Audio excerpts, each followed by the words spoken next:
तो कैसे हैं आप लोग भाई। उम्मीद करता हूँ सभी बढ़िया होंगे, पढ़ाई वढ़ाई ठीक ठाक चल रही होगी। तो आप सभी की बहुत ज़्यादा डिमांड थी सर, अगर हमारे पास फिजिक्स का पेपर आता है तो उसको हमें कॉपी में कैसे सॉल्व करना है सर, थोड़ा सा एक्सप्लेन कर दो भाई।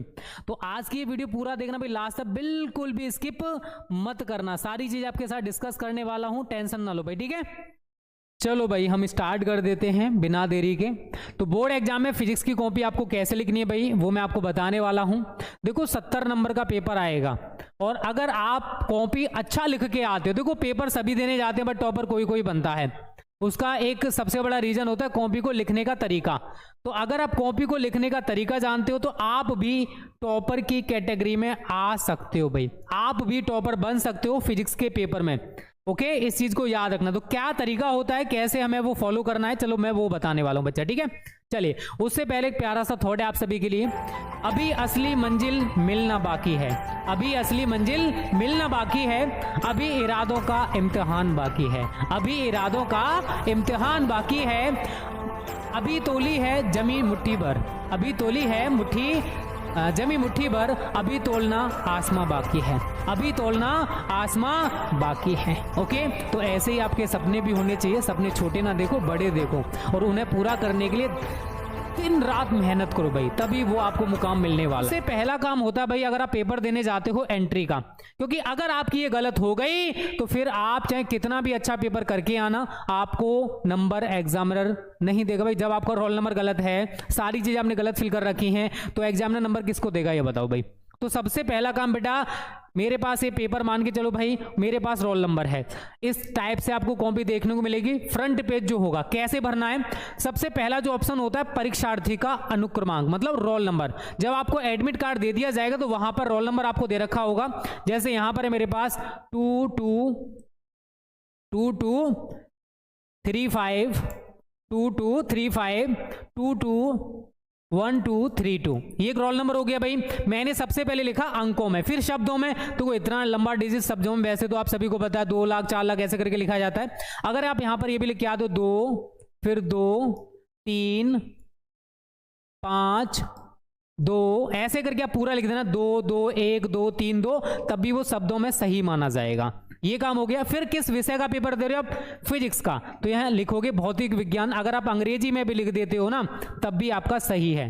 कौन सा प्रश्न पत्र है भाई, अब पेपर एक ही होता है तो आप प्रश्न पत्र में लिखोगे केवल, और उसके बाद प्रश्न पत्र अंकित संकेतांक, तो आपका यहां पर साइड में लिखा होता है, जैसे यहां पर लिखा हुआ है 346 बीटी, मैं इतना लिख दूंगा, मेरा काम ऊपर वाला कंप्लीट हो गया। कौन से दिन आप पेपर देने जा रहे हो, यहां पर बुधवार मान के चलो भाई, बुधवार हो गया। परीक्षा की तिथि जो भी है भाई मान के चलो फरवरी में दोगे तो 6/02/2024, और आपका जो पेपर हो द्वितीय पाली में होता तो यहां पर आप लिख दोगे द्वितीय। ये हो गया भाई। केंद्र का नाम, जहां पे पेपर दे रहे हो उस कॉलेज का नाम आपको यहां लिखना है, बस। आगे का जो काम है वो जो कक्ष निरीक्षक है आपके जहां पर पेपर दे रहे हो वो कर लेगा, आगे का काम आपको कुछ नहीं करना है, ठीक है भाई। कैसे एंट्री फिल करनी है समझ आ गया। आपको यहां पर अपना नाम वाम ऐसा कुछ नहीं लिखना है, ऊपर भी आपको कुछ नहीं करना, केंद्र व्यवस्थापक यहां मोहर लगा देंगे और केंद्र की मोहर, यहां पर सब कुछ ओके है। ये सारी चीजें फिल करनी है बस आपको, इससे आपको कोई भी मतलब नहीं है, ये जो पेपर को चेक करेगा ना उसका काम है भाई। क्लियर। चलिए अब आपको आगे क्या करना है, आपको आगे का प्रोसेस क्या फॉलो करना है वो मैं आपको बताने वाला हूं बच्चे। पहला काम सबको क्लियर हो गया। सबसे पहले आपकी एंट्री एकदम सही भरनी है। ओके सेकंड काम बेटा, कॉपी में बहुत सारे बच्चे एक बहुत कॉमन मिस्टेक करते हैं, कॉपी में दोनों तरफ लाइन खींच देते हैं। जैसे अगर आप इस कॉपी को देख रहे हो तो यहां पर भी लाइन खींची हुई है और इधर साइड भी लाइन खींची हुई है। आप ये मत देखो कि भाई किसकी कॉपी है, लाइन देखो आपका दोनों तरफ खिंचा हुआ है। और देखो कितना बढ़िया यहां पर बच्चे ने मैसेज लिखा है, चीटी चीटी जा सर के पास, सर की मर्जी फेल करे, गुरु जी को कॉपी खोल दे पहले, नमस्कार गुरु जल्दी पास करा दो। वाह वाह वाह, धन्य है भाई ऐसे बच्चे। तो आप ऐसा कुछ मत लिख के आना, ना ही पैसे वैसे लगाना भाई, ठीक है। अगर आप ये सोच रहे हो कि मैं पैसे लगा के आऊंगा मुझे नंबर मिल जाएंगे, कितना बढ़िया लाइन लिखी है बच्चे ने, देख रहे हो बहुत ग्रेट बच्चे होते हैं भाई पेपर देते टाइम, ठीक है। उनकी कॉपियां पढ़ने में और अच्छा लगता है। तो बेटा आपको ये दोनों तरफ लाइन बिल्कुल नहीं खींचनी है, केवल एक साइड लाइन खींच दो। आपको कॉपी मिली है, मान के चलो मेरे पास एक कॉपी है तो मैं केवल इधर साइड लाइन खींच दूंगा, 2 लाइन में इधर खींच दूंगा बस। मुझे इधर साइड लाइन बिल्कुल भी नहीं खींचनी है, इस चीज को याद रखना। तो दोनों तरफ लाइन कोई भी बच्चा नहीं खींचेगा, केवल एक तरफ लाइन खींचोगे जो भी आपको कॉपी दे रखी है। ठीक है, अब देखो दोनों तरफ लाइन खींच दिया तो एग्जामिनर क्या सोचेगा, बच्चा केवल टाइम पास कर रहा है, केवल कॉपी को भर रहा है। कॉपी भरना आपका काम नहीं होना चाहिए भाई, कॉपी में आपने जो लिखा है ना वो मैटर करता है बच्चा। मैंने यार आज तक कभी पूरी कॉपी नहीं भरी, फ्री में मैं टॉपर था, 90% लेके आया था इंटर में। तो कॉपी भरना आपका टारगेट नहीं होना चाहिए। जो भी क्वेश्चन आपने किया है उसका परफेक्ट आंसर देके आ रहे हो, उस पर आपको एग्जामिनर पूरे नंबर दे देगा। तो कॉपी भरने से काम नहीं चलेगा बेटा, आपने जो लिखा है वो मैटर करता है। ठीक है ना, तो कॉपी में दोनों तरफ लाइन कोई भी बच्चा बिल्कुल नहीं खींचेगा, ये क्लियर हो गया। चलिए उसके बाद तीसरा है भाई टाइम मैनेजमेंट। आप सभी को पता है कि आपको 3 घंटा 15 मिनट का टाइम मिला है। ठीक है, 3 घंटे 15 मिनट में आपको पूरा का पूरा फिजिक्स का पेपर सॉल्व करना है।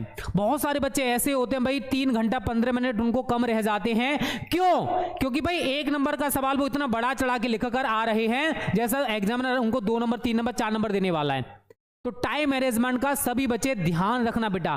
3 घंटे 15 मिनट में आपको पूरा पेपर सॉल्व करना और उसी हिसाब से आपके जो पेपर के क्वेश्चंस उनको टाइम आपको देना है। पहले से ही निर्धारित कर लेना कि मैं ऑब्जेक्टिव को 5 मिनट दूंगा, वेरी शॉर्ट को 10 मिनट दूंगा, शॉर्ट को 20 मिनट दूंगा। ये टाइम खुद से मैनेज करके जाना। शुरुआत में जब पेपर देने जा रहे हो ना उससे 1 दिन 2 दिन पहले ये टाइम मैनेजमेंट आपका फिक्स होना चाहिए कि किस क्वेश्चन को आप कितना आंसर मतलब कितना टाइम दोगे। तो ये टाइम मैनेजमेंट का बेटा बहुत ज्यादा विशेष ध्यान रखना है, क्योंकि एग्जामिनर आपको जो भी है भाई आपको 4 घंटे 5 घंटे उस पेपर को सॉल्व करने के लिए नहीं देने वाला है।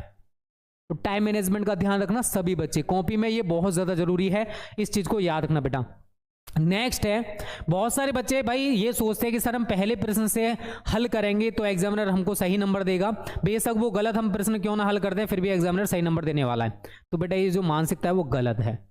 आपको अगर लास्ट क्वेश्चन आता है लेकिन अच्छे तरीके से आता है, आप पहले वो सॉल्व करो, क्योंकि आपका टारगेट क्या है, आप उस एग्जामिनर को इंप्रेस करना चाहते हो। क्योंकि एग्जामिनर आपको नहीं जानता, आपकी कॉपी सब कुछ बताएगी कि आप कितने होशियार हो।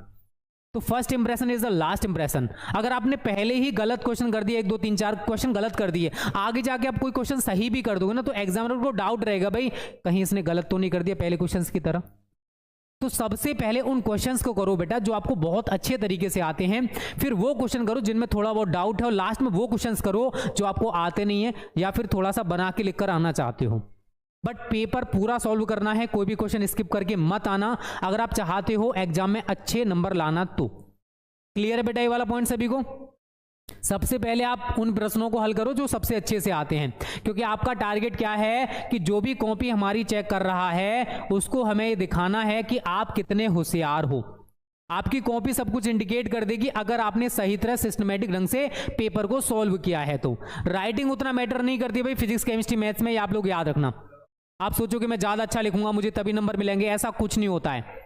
ठीक है, बस आपने जो क्वेश्चन किया है ना वो एग्जामिनर को समझ में आना चाहिए कि हाँ आप ये आंसर बताना चाह रहे हो एग्जामिनर को। क्लियर बेटा ये वाला पॉइंट सभी को? चलिए नेक्स्ट है डायग्राम। तो बेटा डायग्राम हमेशा आप पेन से ही बनाकर आना, पेंसिल से मत बनाना।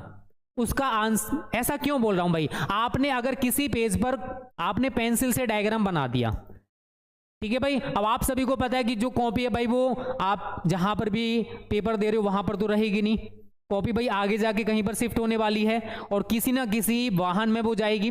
अब अकेली आपकी कॉपी तो होगी नहीं, और भी बहुत सारी कॉपी होंगी। जब भाई रगड़ लगती है ना, जब गाड़ी चलेगी कहीं पर ब्रेक लगेगा तो कॉपियां रगड़ेंगी आपस में, तो भाई हो सकता है पेंसिल से जो डायग्राम बना है वो धुंधला पड़ जाए। ठीक है, तो याद रखना बेटा जो भी आप डायग्राम बना रहे हो वो पेन से बनाना, ना कि पेंसिल से।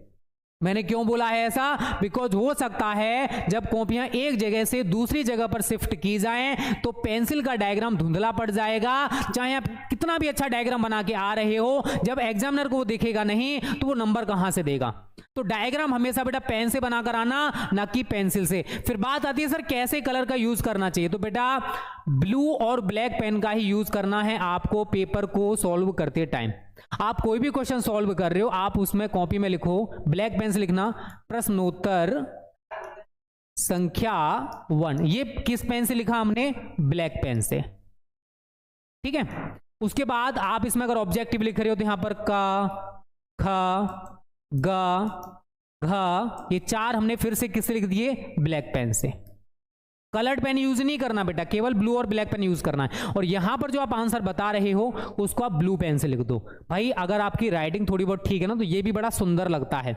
ये नहीं कि आप कलर्ड पेन यूज करोगे तभी वो मनमोहक लगेगा, तभी सुंदर लगेगा और एग्जामिनर आपको ज्यादा नंबर दे देगा। भाई ऐसा कुछ नहीं होता, ब्लू और ब्लैक पेन ही यूज करने हैं।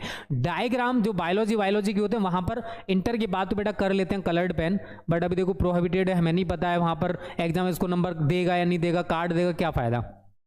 ठीक है, तो ब्लू और ब्लैक पेन ये कंपलसरी है, इनको यूज करना। कुछ बच्चे रेड भी कराते हैं, भाई रेड यूज नहीं किया जाता, ग्रीन यूज नहीं किया जाता। ठीक है भाई, ये कलर यूज नहीं किए जाते कॉपी फिल करते टाइम या कॉपी में लिखते टाइम या डायग्राम बनाते टाइम। आप इंटर के बाद आगे तैयारी करोगे, हो सकता है ये कलर्स आपके लिए यूजेबल हो, वहां पर चल सकता है, बट इंटर में हो अभी तो ये नहीं चलेगा। इस चीज को याद रखना सभी बच्चे। ठीक है, तो ये ब्लू से हो गया, ये ब्लैक से हो गया। हमें यार सुंदरता का प्रदर्शन थोड़ी ना करना है यार, हमें तो अपनी कॉपी में जो लिखा है वो एग्जामिनर को दिखाना है बस। आपने सही लिखा है तो एग्जामिनर आपको अच्छे नंबर दे देगा, और सही नहीं लिखे हो तो फिर वो कहां से नंबर देगा, ये बताओ भाई। क्लियर बेटा ये वाला पॉइंट। तो ब्लू और ब्लैक ये दो पेन का ही यूज करना। उससे पहले मैंने आपको जो बताया बेटा डायग्राम वाला बताया कि डायग्राम हमेशा पेन से बनाना, पेंसिल से बिल्कुल मत बनाना। अगर ये गलती कर रहे हो तो भाई एग्जामिनर आपके नंबर काट देगा, नंबर कम आएंगे तो फिर मेरे से मत कहना सर हम पेपर तो पूरा करके आए थे फिर सर हमारे नंबर क्यों कट गए। आपकी गलती होगी बिकॉज आपने जो मैंने बातें बताई थी वो फॉलो नहीं की थी। ठीक है भाई, चलिए उसके बाद बच्चों है तो कुछ बच्चे इतने ग्रेट होते हैं ना, उनका क्या ही बोले। अगर एक नंबर का प्रश्न है, एक नंबर आपको वहां पर मिलेगा, वहां पर वो 2 नंबर वाली थ्योरी लिख के आते हैं भाई। अब एक चीज बताओ यार, एक नंबर का क्वेश्चन है, चाहे उसमें आप 2 नंबर वाला लिख रहे हो भाई, पूरा पेज भर रहे हो या 2-3 पेज भर रहे हो एक नंबर के क्वेश्चन के लिए, तो क्या जो कॉपी चेक कर रहा है वो आपको 1 नंबर की जगह वहां पर 10 नंबर दे देगा? नहीं देगा। यहां पर आपका क्या बर्बाद होगा बेटा? समय। और समय आपके पास बहुत कम है, तो ऐसा बिल्कुल मत करना। प्रश्न में जितना पूछा है, अगर 1 नंबर का सवाल है 1 नंबर के अकॉर्डिंग आंसर, 2 नंबर का सवाल है 2 नंबर के अकॉर्डिंग आंसर, 3 नंबर का सवाल है 3 नंबर के अकॉर्डिंग आंसर, उसी हिसाब से आपका आंसर होना चाहिए। ये मत सोचना कि आप जितना ज्यादा लिखोगे उतने ज्यादा नंबर मिलेंगे बेटा। ये आपकी अब छोटी क्लास नहीं रही, आप इंटर में आ चुके हो, तो ये गलती अपने दिमाग में पाले मत बैठना भाई कि मैं जितना ज्यादा लिखूंगा उतने ज्यादा नंबर आएंगे। ऐसा नहीं होता मेरे दोस्त। ठीक है, आपने जितना लिखा है अगर वो सेटिस्फाई करने वाला है तो एग्जामिनर आपको नंबर देगा। ओके, उसके बाद है बेटा एक न्यूमेरिकल्स वाला। बहुत सारे बच्चे गलती करके आते हैं, न्यूमेरिकल उन्होंने सॉल्व कर दिया पूरा, ठीक है, पूरा न्यूमेरिकल सॉल्व कर दिया, अब हमारा आंसर निकल के आ गया E बराबर 8। बहुत सारे ग्रेट बच्चे ऐसे होते हैं वो इसके पीछे यूनिट लगा के ही नहीं आते, तो बेटा आपका इस पर भी नंबर कटेगा। क्योंकि अगर हम किसी भी राशि को व्यक्त कर रहे हैं तो उसके आंकिक मान के साथ साथ उसका मात्रक भी लिखा जाना जरूरी है। तो अगर आपने इसके पीछे न्यूटन पर कूलाम नहीं लिखा तो आपका इसके ऊपर भी नंबर कटेगा। आप जहां पर भी न्यूमेरिकल सॉल्व कर रहे हो उसके बराबर में ही यहां पर उसी पेज पर रफ करके, ठीक है, रफ करके आप उसका सॉल्यूशन कर सकते हो, चेक कर सकते हो कि कैसे आंसर आएगा, उसके बाद उसको कट कर देना। ठीक है, इतना चल जाएगा। और आप अगर कोई कॉपी लिख रहे हो, भाई फिजिक्स की कॉपी आपने लिखी, आपसे गलती हो गया, ठीक है, राम खान, वैसे ऐसा नहीं आता है पेपर में, फिजिक्स में नहीं आता है, खाना खाता है, ठीक है, यहां पर आपसे मान के चलिए भी खाता है गलत लिख गया है। बहुत सारे बच्चे ऐसे करने से गंदी तरह से उसको काटने लग जाते हैं। ऐसा आपको बिल्कुल नहीं करना है। अगर गलती हो गया है तो भाई आप बस, खाता है आपसे गलत हुआ है तो आप इसके ऊपर सिंगल लाइन खींच दो, आपका काम चल गया। बुरी तरह से उसको काटने की कोशिश मत करो। तो बेटा ये कुछ पॉइंट्स हैं, अगर आप ये फॉलो करोगे तो आप फिजिक्स के पेपर में जितना चाहते उतना स्कोर हो जाएगा। 65, 66, 67, 68, 69, 70। क्योंकि यार एक ऐसा पेपर है फिजिक्स का, केमिस्ट्री का, मैथ्स का, जिनमें आपको 70 आउट ऑफ 70 मिलेगा। जितना आप करोगे उतना नंबर आपको यहां पर मिल जाएगा, इस चीज को याद रखना। ठीक है बच्चों, तो जो पॉइंट्स बताए हैं सभी बच्चे याद रखोगे, उम्मीद करता हूं याद रखोगे। ठीक है भाई, प्यारा को कैसे फिल करना है, कॉपी में कैसे लिखना है, ठीक है भाई, टाइम मैनेजमेंट कैसे फॉलो करना है, क्या सॉल्व करना है आपको पहले, कैसे पेन यूज करनी चाहिए, ठीक है, सारी चीजें मैंने आपको बता दी बच्चों। तो अगर आप ये फॉलो करते हो तो आप फिजिक्स का पेपर बहुत अच्छे से करके आओगे और जितना चाहते हो उतना नंबर फिजिक्स में आ जाएगा। आपने क्या सोचा है फिजिक्स के पेपर में कि मेरे को सर इतना नंबर लाना है 70 में से, वो कमेंट करके बताना इस वीडियो के कमेंट बॉक्स में। तो वीडियो अच्छी लगी तो वीडियो को लाइक कर देना, शेयर कर देना। अगर कोई डाउट है, कोई परेशानी, प्रॉब्लम है तो मैसेज करके हमें बता देना। ठीक है बच्चा बाड़ी, चलिए टाटा बाय बाय।